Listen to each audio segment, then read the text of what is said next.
So let's just talk about realloc. Realloc means reallocation. So the realloc is a function and it is used to change the size of an previously allocated memory block while retaining its data. So suppose we have previously allocated memory using malloc or any other function. Now we wanted to change the size. That means we can increase or decrease the size of the block using this realloc function. So the realloc function is declared in stdlib.h.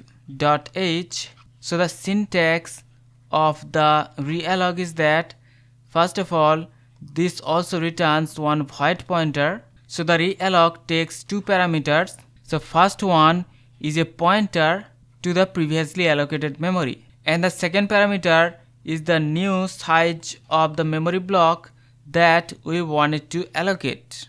So like an example, suppose we have previously allocated the memory. Now we wanted to allocate memory for two more integers. So we have to use the realloc function. So first of all it will take the previous allocated pointer.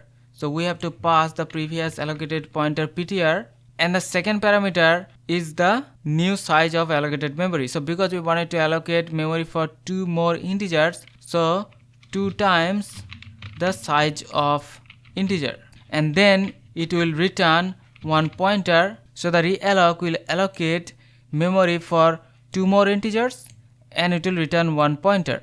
So the realloc function also returns one void pointer.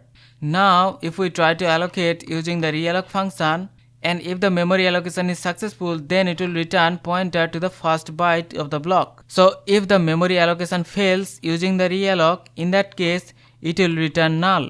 So in case of realloc, the newly allocated size of memory will stay uninitialized. So we have to manually do the initialization. So the realloc will keep the old data if the new size is larger, and also it can move the data if required, but the data can lost if the new size is smaller than the old one. So this is the way we can use realloc, and we can resize the previously allocated memory while retaining its old data. So hope you understand about realloc. See you in the next one. Take care.